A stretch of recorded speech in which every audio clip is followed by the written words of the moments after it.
Most welcome है आप सभी का आज की सेशन में। प्यारे साथियों, हम कुछ वन लाइनर इंपॉर्टेंट जो एनसीईआरटी पर आपके क्वेश्चन बन सकते हैं उनको हम इसमें कवर करने की कोशिश कर रहे हैं। तो चलिए, आज का पहला क्वेश्चन है, कौन सी देशांतर रेखा प्रधान यामोत्तर के साथ मिलकर ग्लोब पर किसी वृत्त का निर्माण करती है?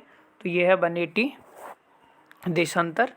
नेक्स्ट है क्वेश्चन, ग्रीष्म अयनांत प्रतिवर्ष किस तिथि को होता है? तो ये होता है आपका 21 जून को। नेक्स्ट है, दोपहर में आपकी छाया किस तिथि को सबसे छोटी दिखाई देती है? तो यह है 21 जून को। नेक्स्ट है, वार्षिक तापांतर किस अक्षांश पर न्यूनतम होता है? तो भूमध्य रेखा पर। नेक्स्ट है, प्रधान यामोत्तर यानी कि प्राइम मेरिडियन तथा विषुवत इक्वेटर रेखा का प्रतिच्छेदन बिंदु का कहाँ अवस्थित होता है? तो अटलांटिक महासागर में। नेक्स्ट है, उत्तरी गोलार्ध यानी कि नॉर्थर्न हेमिस्फीयर में वर्ष का सबसे छोटा दिन किस तिथि को होता है? तो 22 दिसंबर को होता है। नेक्स्ट है, उत्तरी गोलार्ध में सबसे बड़ा दिन किसी तिथि को होता है? तो 21 जून को होता है। ये इंपॉर्टेंट फैक्ट है, इसको भी आप नोट डाउन कर सकते हैं। और पुरानी वीडियो नहीं देखी है तो उसको प्लेलिस्ट में जाकर इस वीडियो के डिस्क्रिप्शन में लिंक है, उनको भी आप कवर कर लीजिए। पृथ्वी का सूर्य के चारों ओर चक्कर लगाना तथा अपने अक्ष पर झुका होना मौसम परिवर्तन का मुख्य कारण माना जाता है। तो ये क्वेश्चन इस तरीके से बन सकता है कि मौसम परिवर्तन का क्या कारण होता है? तो आपको पता होना चाहिए कि मौसम परिवर्तन का कारण जो है वो पृथ्वी का सूर्य के चारों ओर चक्कर लगाना तथा अपने अक्ष पर झुका होना, ये क्या है, मुख्य कारण माना जाता है। नेक्स्ट है, दक्षिण गोलार्ध यानी कि सदर्न हेमिस्फीयर में सबसे बड़ा दिन कब होता है? तो ये होता है 22 दिसंबर को।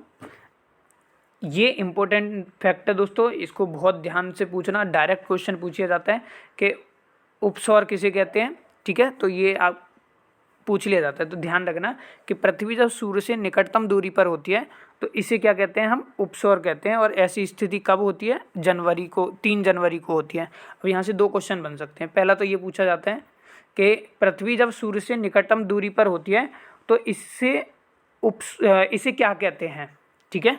तो आपको पता होना चाहिए, ऐसे करके फिल इन द ब्लैंक्स दे देता है, उपसौर कहते हैं, ठीक है। फिर पूछ लेता है कभी कभी कि ऐसी स्थिति कब होती है जब पृथ्वी सूर्य से निकटतम दूरी पर होती है? तो ऐसी स्थिति 3 जनवरी को होती है। दोनों ही क्वेश्चन बन सकते हैं। सेम ये बन जाता है आपका उपसौर और अपसौर, ये दोनों ही इंपॉर्टेंट हैं, तो ये भी आपको पता होना चाहिए। अपसौर कौन सा होता है? पृथ्वी जब सूर्य से अधिक दूरी पर, देखो यहाँ पर पास में होगी, यहाँ पर दूर होगी, क्वेश्चन दोनों बन जाते हैं, ठीक है। तो पृथ्वी जब सूर्य से अधिकतम दूरी पर होती है तो इसे अपसौर कहते हैं। अब क्वेश्चन कैसे बन जाएगा कि भाई अपसौर कहते किसे हैं? तो आपको पहले तो ये होना चाहिए पृथ्वी जब सूर्य से अधिकतम दूरी पर हो। कभी कभी ये भी पूछ लिया जाता है कि पृथ्वी जब सूर्य से अधिकतम दूरी पर होती है तो उसे क्या कहते हैं? तो उसे अपसौर कहते हैं। दोनों ही बन जाते हैं क्वेश्चन। और ऐसी स्थिति कब होती है? तो ये होती है 4 जुलाई को होती है, ठीक है दोस्तों। क्वेश्चन बहुत इंपॉर्टेंट है, इस बात को बहुत अच्छे से समझ लीजिए आप। नेक्स्ट है, विश्व को संपूर्ण विश्व में दिन और रात बराबर होते हैं, ये तिथियाँ कौन सी हैं? तो भाई ये हैं आपकी 21 मार्च और 23 सितंबर। नेक्स्ट है आपका, वर्ष भर रात और दिन किस स्थान पर बराबर होते हैं? तो भूमध्य रेखा यानी इक्वेटर होते हैं। ये थे आज के इम्पोर्टेंट क्वेश्चन। अब हम पहुंच चुके हैं डे नंबर 5 पर, जिसमें हम कल चर्चा करेंगे और बाकी वीडियो आपको कंटिन्यू कवर करनी है। ज़्यादा बड़ी वीडियो नहीं बना रहा हूँ, तो आज के लिए इतना ही। Thank you for watching.